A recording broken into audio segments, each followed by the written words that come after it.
ఆధారపడి ఉన్నారు.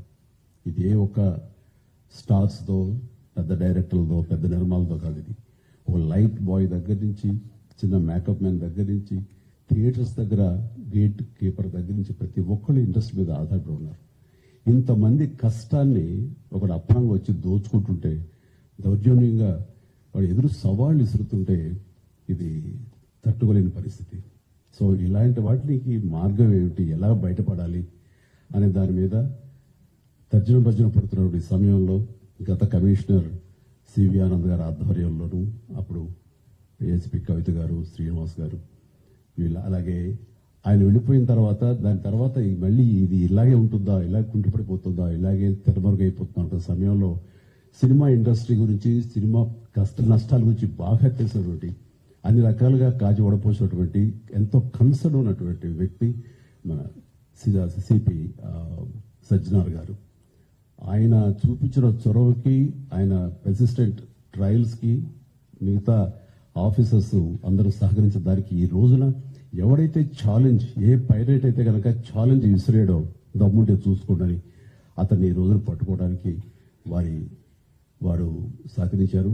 అది వారి మనస్ఫూర్తిగా వారిని, వారికి సహకరించిన ఆఫీసర్స్ ని, కవిత గారిని, శ్రీనివాస్ గారిని, ఇతర మహేష్, సిఏఎల్ని, వాళ్ళందరూ కూడా మనస్ఫూర్తిగా పరిశ్రమ తరపు నుంచి, నా తరపు నుంచి నా అభినందనలు, ధన్యవాదాలు మనస్ఫూర్తిగా తెలియజేస్తున్న సందర్భంగా.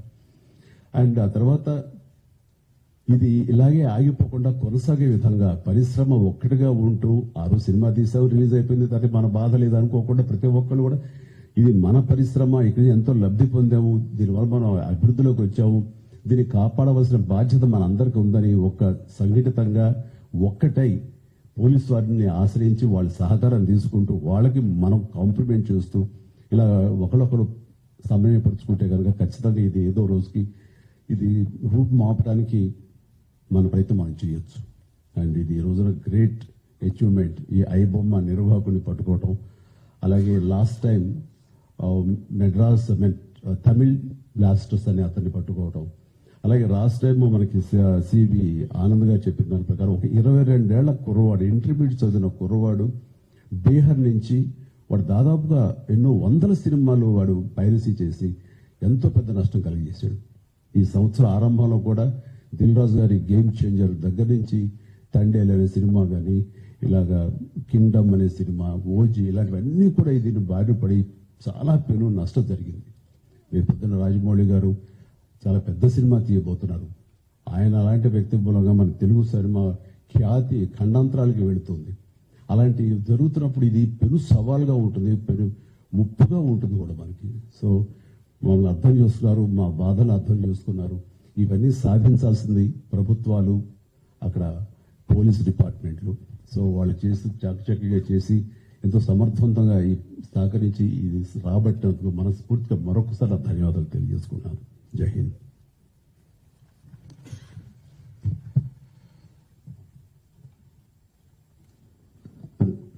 అందరికీ నమస్కారం అండి. మొట్టమొదటిగా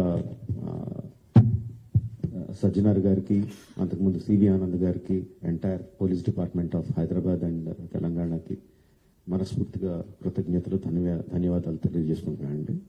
ఇది సినిమాలో సూపర్ హిట్ సీన్ లా ఉందండి. విలన్ ఛాలెంజ్ చేస్తే హీరోలు వితిన్ 2 months తీసుకెళ్లి కట్కటాల వెనకాల వేయడం అన్నది భస్మాసుర హస్తం లాగా తన తల మీద తనే చేయబెట్టుకున్నాడు. Don't mess up with police, be careful, ఏం మాట్లాడతారు, ఏం చేస్తారు అన్నది చాలా గట్టిగా చెప్పారు సజ్జనార్ గారు and entire police department. Thank you very much sir. ఒకటే చెప్పదలుచుకున్నా అండి, నథింగ్ ఈజ్ ఫ్రీ. మనకి జీవితంలో దొరికే ఏ వస్తువు కానీ, ఏ విషయం కానీ ఉచితంగా రాదు.